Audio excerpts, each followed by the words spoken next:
Facebook is trying to offer some new features, and we're trying to use them, but it's not as smooth as we'd like it to be. Volume okay, Megan? Yes. Okay, thank you. All right, well, good Tuesday afternoon. It's May 5th, Cinco de Mayo, so happy Cinco de Mayo. There are still holidays. It's a strange world we're living in still, but thanks, guys, for tuning in. I'm very excited today. We have District Attorney Mark Powell with us to go through some of the changes, some of the precautions that they've been taking at the County DA's office. And I wanted to make sure that we had some insight from the DA as we not only as we go through, we're still in the red phase, we're still at the height of the need for precautions, but also to, talk to him about what he's thinking about and what the courts are thinking about in terms of how to ramp back up into what was, of course, going to be a new normal, not maybe back to normal. So, DA Powell, how are you today? I'm doing great. How are you? Doing okay, doing okay. Yeah, it's been a trying time. I know for you, for me, for all of our teams, and I appreciate the communication that we've had in these months to stay up to date on what our individual departments are doing and how to make sure that we're still providing all the services that we can for our residents. Yeah, we've been busy both on the streets and in the courtrooms. It's a new way of life for us to some degree, but we're adapting and making changes to ensure that folks are safe if they come into a courtroom, to ensure our staff is safe, and to try to anticipate a backlog. Our Supreme Court essentially shut down our court system through May 31st, except for essential court proceedings. The criminal justice system qualifies for those essential court proceedings. So we have been active all along with preliminary hearings, guilty pleas, sentencings. We've then expanded that to include non-incarcerated individuals. So we are functioning in our judicial system as best as could be planned. We don't have trials, but I would anticipate that those restrictions will be lifted through June, and we will have to operate as safely as we can by continuing to prosecute cases effectively and efficiently, but safely. And on the streets, our first responders, our cops are out there every day. They truly are heroes, and they are maintaining public safety and working as diligently as ever. Yep. I know we are so grateful for the first responders that we have here, and not just the city, but the county as well. And I know you and Police Chief Graziano have a very great relationship and have been in touch very frequently during this, as the different phases of this have gone on. So I did have a couple questions that we got over the past few days, as folks knew that you were going to be on. I know we have a lot of folks that were very happy that you were going to be on today. Maybe it's kind of a technical question, but could you think through? I know a lot of people just in their minds think, I mean, my gosh, the criminal justice system. How do you take a pause? How do you avoid a backlog? What are the things that you can do now, and how has your team been able to mitigate that for your own operations? So the answer to the question is you can't. We can't Yeah. afford to. So as far as on the streets, the police continue to monitor and do their job day in and day out. When that process then turns over to our court system, we've had to make modifications. So we do hearings much like we're doing now through virtual appearances. So I can conduct a full preliminary hearing right from my home. Incarcerated individuals are able to teleconference from the jail, and we proceed with those preliminary hearings right on course. We expanded those recently to non-incarcerated individuals. So citizens who have been arrested for a crime but are out and not incarcerated can obtain counsel and have their hearing conducted with whatever method or methodology that counsel has available to them. So if a lawyer can do that from their office, the defendant can participate from their office. But if they cannot, Then they can enter the courtroom on a limited basis. Their temperatures are tested. They are given, if they don't have, gloves and masks, and they are isolated in a room with the ability to talk to their lawyer or the public defender privately and through the court proceeding. So they're basically in a room, our library, some of our conference rooms, and in central court, participating by looking at a computer. The judge is remote, the DA is remote, the public defenders are remote, and private counsel. Okay, give me 1 second. I'm trying to get the volume up so everybody can hear you a little bit better. Okay. Okay. All right. Let me. Yep. I think You lost me? this is better. Is that better? All right. Okay. I think that'll be better for folks. I mean, it sounds like, I don't know, it's just been interesting for you and I to be in touch and to speak with our peers, our other leaders in our same seats around the state, and also just other folks that are running other departments and it's just unbelievable the changes that we've all had to make. But I think that DA Powell, for you in law enforcement, I think that you all have had really some of the steepest challenges, and everything that you just laid out. I'm kind of in awe of the flexibility of the court system, and all the hard work that you guys have put in to be able to continue to keep things rolling as best that you possibly can. So I know that's been a challenge, and you guys have really seemed to met that challenge and exceeded it. In terms of the prison, I think we can count ourselves as fortunate that we haven't had issues with the COVID virus to date at the Lackawanna County Prison. Could you speak a little bit to that and some of those measures that you all took early to help stave off an outbreak there? Sure. Part of my job duties as the DA is to also serve on the prison board. So we've tried to be as progressive and anticipate these issues as best as possible. So to some degree, it meant getting low-level criminal defendants out of the prison system to just relieve the pressure within the jail. And so these folks would go on home confinement, or if they were close to their release date, be released with very strict conditions, monitoring conditions to ensure both public safety and accountability, but also relieve the pressure in the jail. And so by doing so, the population in the jail was reduced so that if there is a breakout, and it's inevitable that some form of a breakout is going to occur, it can be contained. And so that individuals who may be infected can isolate in a section of the prison with other inmates who are infected.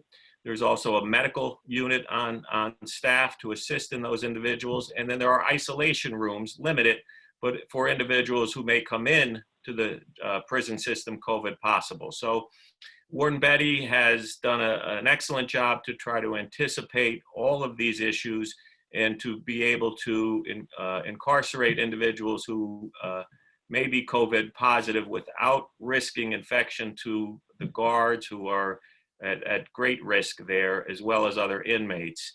So they're doing the best they can, and to date, there have been no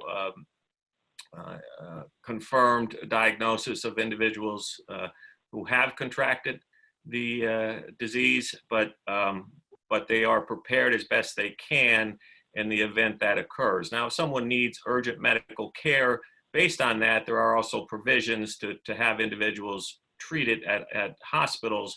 But when you're dealing with inmates, that requires a whole other level of security that guards have to accompany and monitor individuals in hospitals. So we're trying to do our best to treat and contain without risking anyone's safety.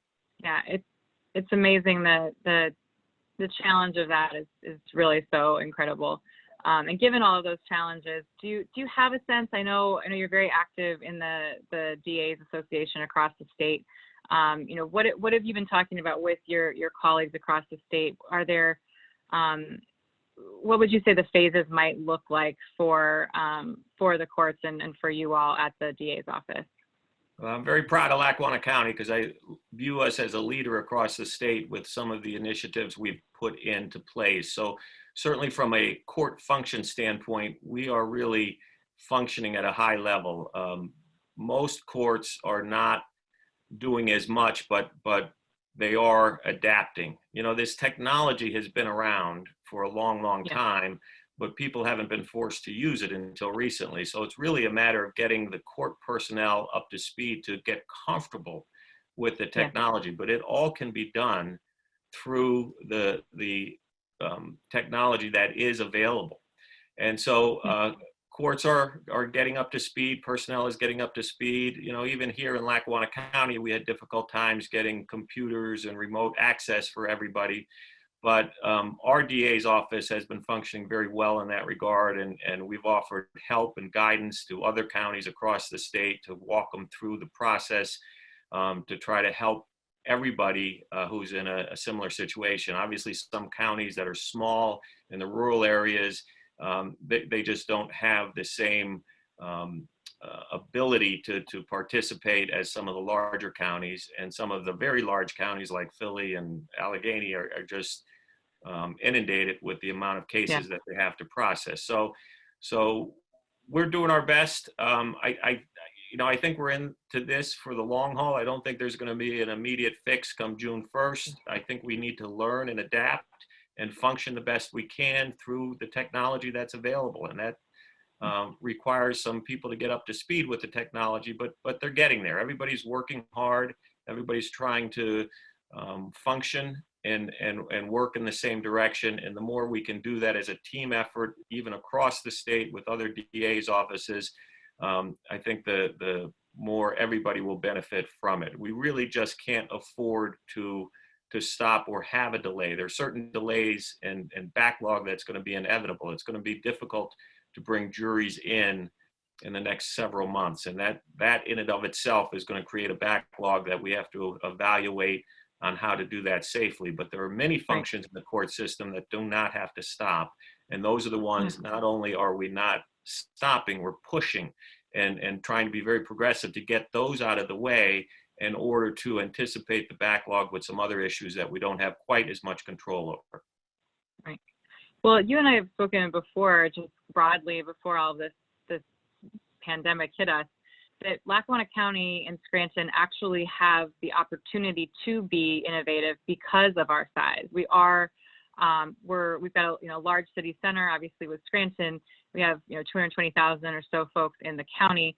It's actually a size that we can try some things and I think innovate in ways that you just described for the criminal justice system. We can do some things that it would be really hard to pilot in a place even in Allegheny County or Philadelphia. So there really are ways, and I think the changes that you've already been making, and then some of these technology tools are they have the accelerated use of them now, which is a positive thing. I think that we do have the ability to innovate here. I know you're at the forefront of that at the state level, and lessons that you all are learning in the courts for how to make remote work, as it were, possible is inspiring for me as we turn to the city operations and what are things that we could do better in the city remotely. We're certainly in a position where we've accelerated online things in our permitting department and things of that nature. How can we continue to innovate, continue to do things remotely to save money? But then on the other side of that, how do we increase access to these online capabilities for parts of our community that aren't linked to the internet or have don't have the devices that they need. So I think we work on a lot of very similar things in that way, and I'm excited that we get to partner together across the to move forward. But it is going to be a long road. I know that we know that, and I'm excited that you're there in your position to lead us through on the law enforcement side, and we continue to be here at the city. So if there's anything that you need, you please let me know, and continue to go through this adventure together. Likewise, Paige, we're here to help, and if there's anything I can do for Scranton, reach out. Okay, thank you. Have a good day, and thanks for all the hard work you're doing. Great. Thank you. My pleasure. Thank you. Bye. Yeah, it's been tough here as a city, but think about the courts and the prisons. That's a whole other challenge, and I don't envy those that have been working in those systems. The DAs, the Attorney General at the state level, the judges here. President Judge Borace here in Lackawanna County. They've had some really serious challenges, and we're so lucky here. I think that the prisons haven't been hit, at least at this point, by the virus in the way that we've unfortunately seen in other places. So it's important to me that we had the district attorney on to speak to that a little bit. And then now, unfortunately, we have to turn to what is happening in terms of the virus in other places. And as you all have seen, we continue to see an increase in cases, and the deaths here in Lackawanna County are still going up. It seems to be slowing. We talked last week, and remember we talked with Dr. Hosier at Geisinger about the doubling rate, and watching that doubling rate. That if the doubling rate goes out to 25 days, that's a great indication that we're on track, that we are really flattening that what could have been that curve. But we're not out of the woods by any stretch. We do have a relatively high per capita death rate here in Lackawanna County. We don't have a lot of data. We don't have enough data. We've talked about that a lot on these calls, and I've continued to talk to the Department of Health about this. You guys all heard me talk to the Department of Health about it on Friday. We don't have all the data we need, but we do have enough data by zip code, to know that here in Lackawanna County we have a higher per capita death rate than I believe most other counties. I think we're like 4th or 5th on the list right now. And it's in large part because some of our nursing homes have been hit particularly hard by this virus. And when the virus hits those vulnerable populations, especially in those vulnerable places where it's difficult to contain this type of virus, that's been a real challenge. And we continue to see that. I get good, cautious optimism when I speak to the healthcare professionals and the Department of Health that it is starting to dampen. The numbers are starting to go down, but we really are still there. We're still seeing, that number of deaths tick up every day, and it's difficult. It's hard. I brace every time I open that email at noon with the new case and death rates because those are still rising. So it's all to say that we've been doing a great job here. I remain awed by the way the community has come together. We still are in the red phase. I know it's very confusing. I've been thinking about, I watch the news at night and try to think about it from a perspective of somebody who does not have the time to think about these things.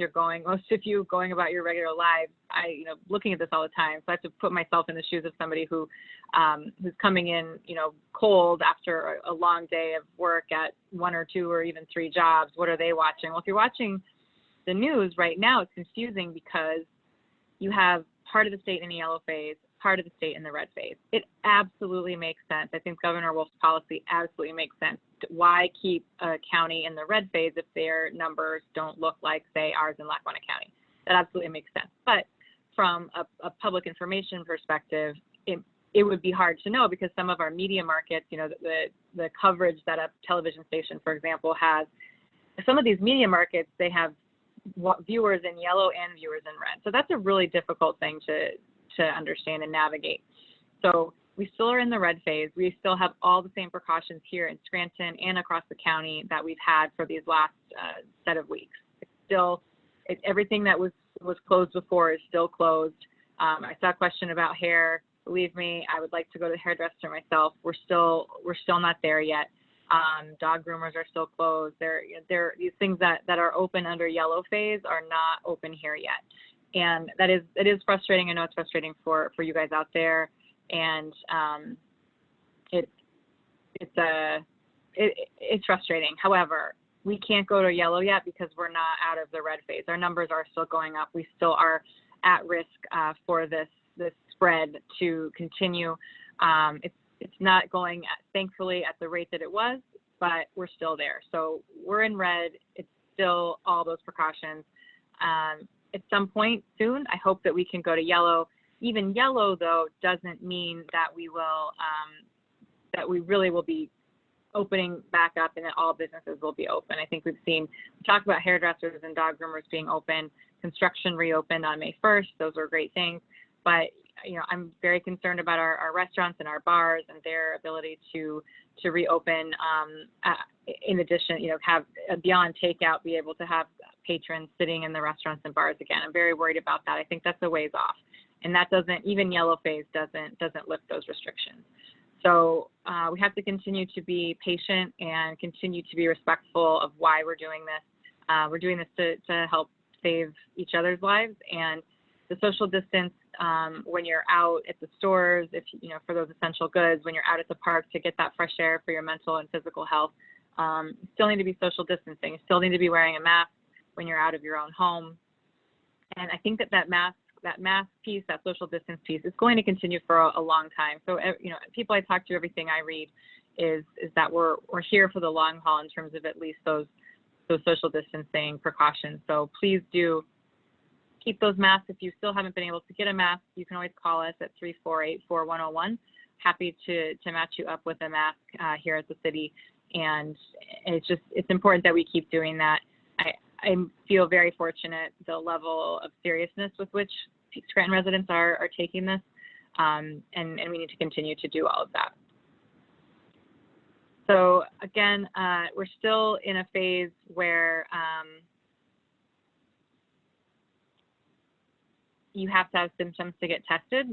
So it's 1877 PA Health, Geisinger 248-3657. There is that additional testing site in Luzerne County. It's in Mohegan Sun Arena. You do not need a doctor's prescription, but you do need to pre-register by calling the 877 PA Health number or health.pa.gov. The site's open to residents who live or people who work in northeastern Pennsylvania, but you do have to have symptoms. CDC symptoms: cough, shortness of breath, difficulty breathing, or two of the following: fever, chills, repeated shaking with chills, muscle pain, headache, sore throat, new loss of taste or smell.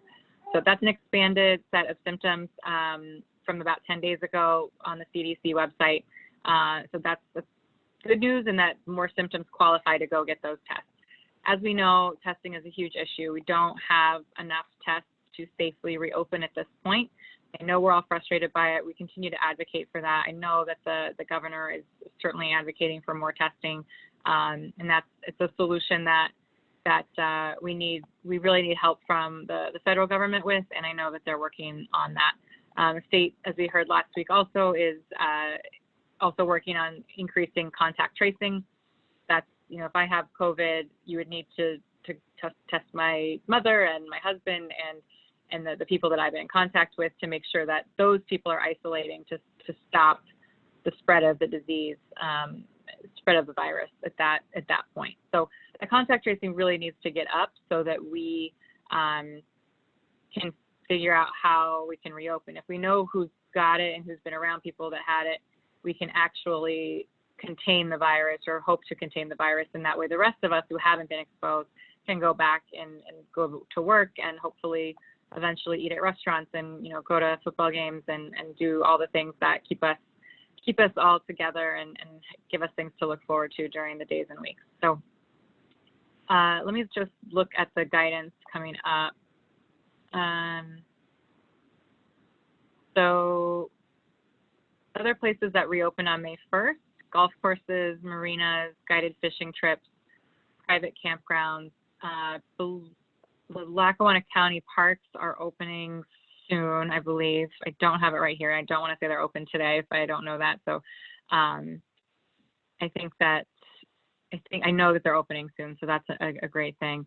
Campgrounds and state parks closed until May 14th. So it looks like Friday, May 15th, you can go to a state campground. So that's exciting. So we'll continue to keep you updated on that. A couple of things that we always talk about: register to vote by May 18th, and register for an online ballot, or register to get a mail-in application now at votespa.com. So you really, really need to go to votespa.com, get that apply for that ballot so you can get that ballot mailed to you so that you're not having to go to the polls on June 2nd in person. There's just, at this point, with the availability of these mail-in ballots, with that new law that thankfully the legislature passed last year, we have no excuse mail-in absentee voting, mail-in voting. You can vote at home, and that's so important so that we're not unnecessarily exposing ourselves to each other on June 2nd. So votespa.com or call the Lackawanna Elections Office at 963-6737. And then on the census, always census, please. If you think that you know somebody that has not responded to the census, my2020census.gov. It's really never been easier to respond without having to be at the door with a census worker. That's not happening quite yet. Census takers are hoping to follow up in late May, but we're not there yet. So please just go online at my2020census.gov, or you can call 844-330-2020. So we're continuing to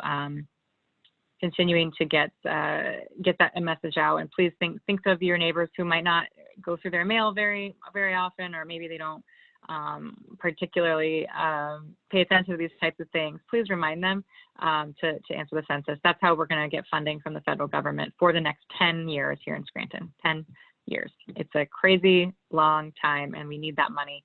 It's thousands of dollars per person, essentially. So if you're not answering the census, that's thousands of dollars that we won't have in the city to provide you with services. So it's really on all of us to do this for each other in our own household, so that we get the services we need for the city, so that we can do better in the future. Sorry, to circle back, thanks, Megan. The Lackawanna County parks, city parks, and state parks are open. So we've kept our parks open. The county parks are now open.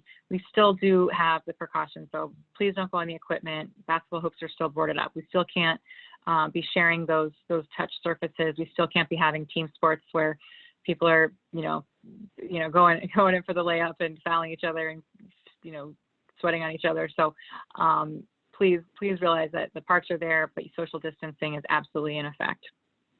So to the extent that you can, visit a park that's close to your house, stay 6 feet away. Don't go if you're sick. That's a big one.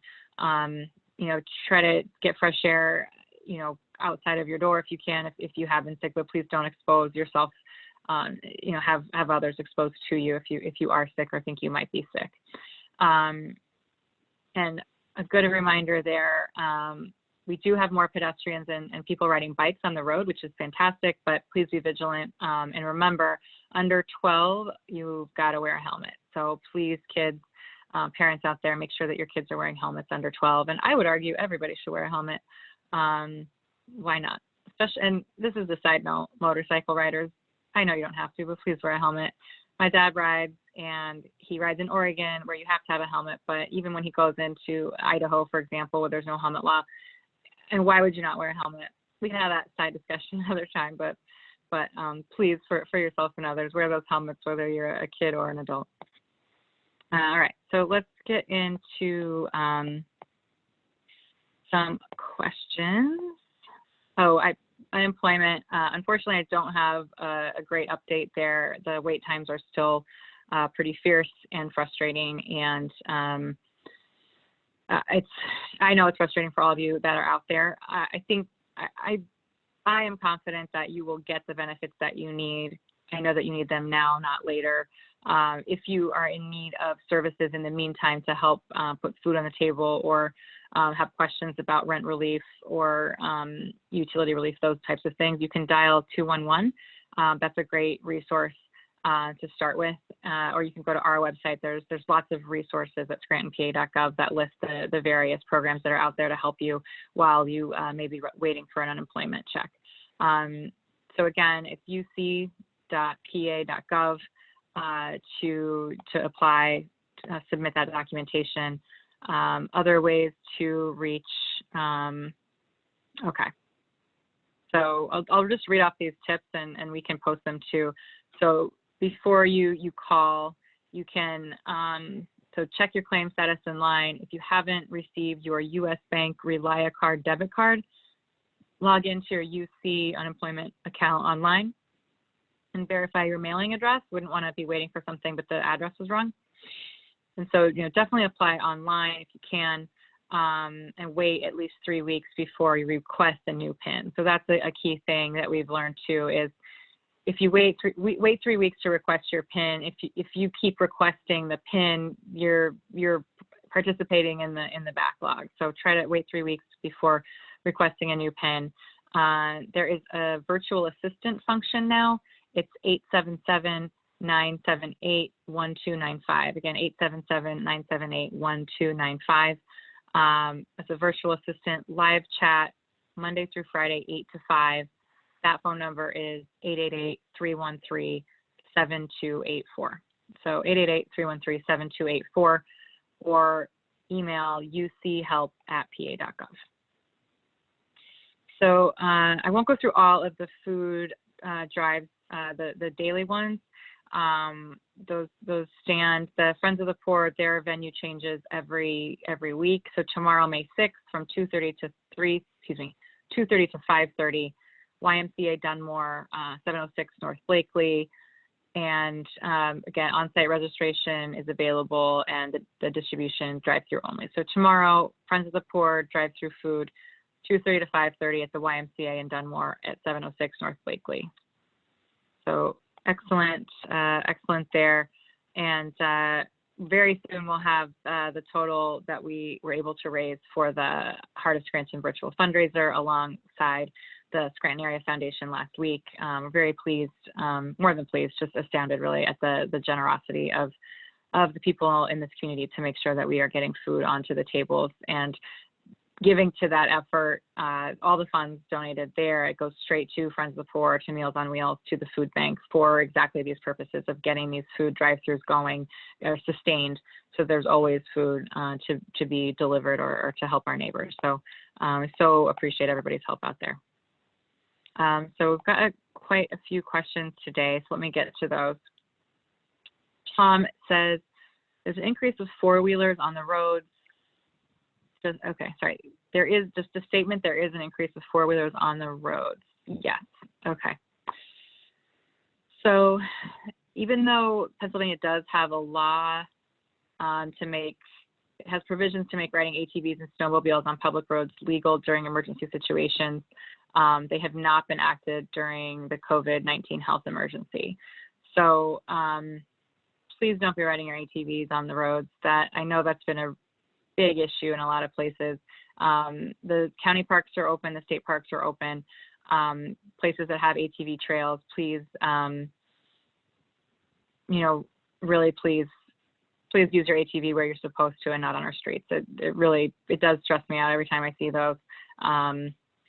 It's not safe to be doing that for you or those around you.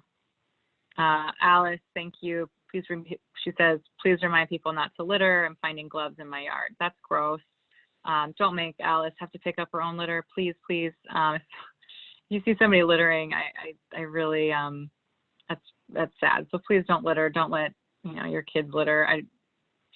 We're going to have to do some sort of PSA campaign around this, which is pretty wild. So let's please stop that and understand that means somebody else is picking up your glove. It might be one of the sanitation workers here at the city that are already, really busting every single day to keep the city clean. So, please don't do that. Matt asks, is the auditing firm, is the auditor Arthur Moretti providing any suggestions on oversight and internal controls going forward on the city gas cards? Yes, Mr. Moretti put some suggestions in his audit that he presented to City Council. We have already been working on tightening controls throughout city operations, not just on gas cards, and we will continue to do that. It's one issue that is part of a broader effort that our administration, that Mayor Evans' administration before me began, that we will continue, that we're working with City Council on. Patty asks, when will hair salons open? Green phase. So we have to get to green phase for those salons to reopen, which is a real bummer because I know we all need it.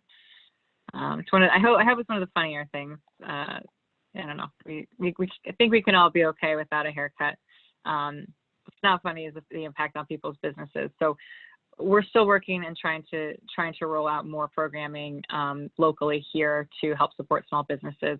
In the meantime, the NEPA Alliance, the Small Business Development Center at the University of Scranton, the Chamber of Commerce, they have good resources. You can also get in touch with us, and we can connect you with our Office of Economic Development to help you get to the right resource if you are a small business and you're struggling. The loan, the PPP loan has been tremendous in some ways, but also, it's fallen short, and we're trying to sort out here at the city how we can fill that gap for you. Okay. Anne is asking, when can somebody find out if they have had it already, which would be antibody testing. I know that that's being worked on at the federal, state level, and as soon as there is a solution there, we will, Department of Health will let us know. I'm not sure what the private companies are not private companies, but the hospitals, if they start to have access to antibody testing, I know they'll let us know as well. And there will be a process, just as there is a process for, right now, if you have symptoms, you call the Department of Health or Geisinger, and you walk through those symptoms, and then you go get tested. When, I don't say if, because when, I sure hope when there's antibody testing, I know there will be a structure in place, and we'll get that information out to you as soon as possible to see that. Because again, if we think that you either can't get the virus again or you're very unlikely to get the virus again, that would help us reopen the economy, because then you could send people who are, quote unquote immune out there and get them back to work. So I certainly hope that that antibody testing comes soon. So let's see. Glenda is asking about March buses. So so March restarting service from Wilkes-Barre, Scranton to Philadelphia. So I've been in touch with Scott Henry, who's the owner of March, and we've been talking about this. It's an ongoing conversation, and we're working on it. I know they're working very hard to keep the buses clean. They have some new technologies. I know that was on the news last night, some different technologies that they're using. They're limiting the number of passengers so that they're 6 feet apart. But that's it is an ongoing conversation that we're having with the company. Let's see. Let me switch over here.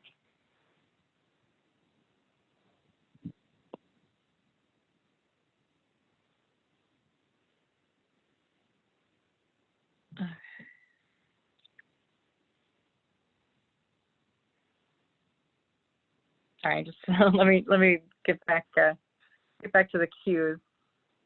Okay, Pat asked about dog groomers. Dog groomers, I believe, open under yellow phase. Pat Jason asked, has the Department of Health been ensuring that the skilled facilities have adequate PPE to protect their staff and residents? Yes, the Department of Health has been working to get the PPE to the nursing homes. We also at the city have been working to fill those gaps as well, to try to get them things. Glenda, why does it take so long to get the tests back? So I'm waiting 5 days, right? So that's the turnaround time for the tests that go to Quest Diagnostics and I believe LabCorp. You can imagine the turnaround that they've had to make to change their operations for this virus. I know they are going as fast as they can to turn around tests, but the tests that go to them do take longer. So I know that the Mohegan Sun, I believe the test turnaround there is only a couple of days. So if you do have those symptoms and you do go get tested, I know that Mohegan Sun, I think you get those results sooner. So they are definitely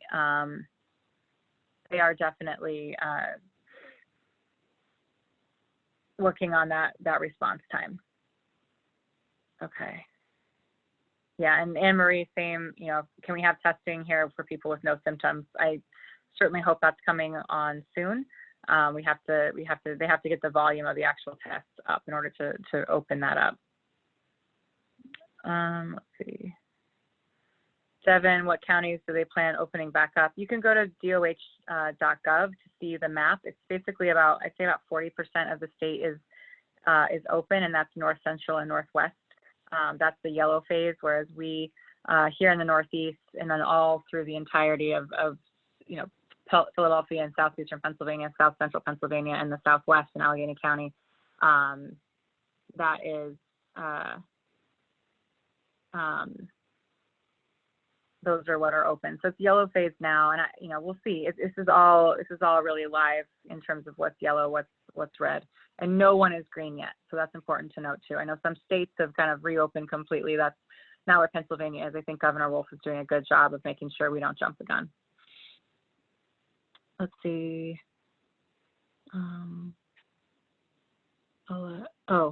Okay. Yep. What about the March best? Okay. So we took care of those. So we'll go back there. Let me just go through these a little bit and see if there's anything else I can answer for you all today.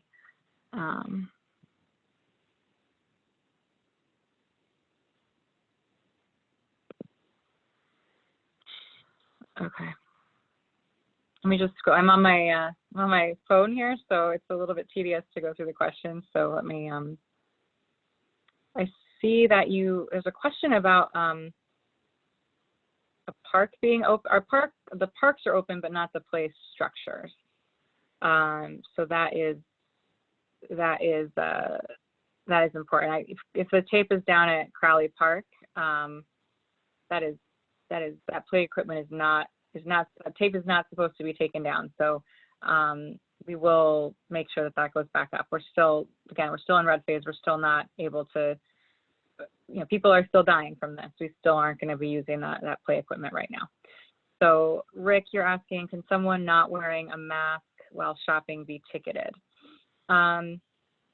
We are going to avoid that at all costs.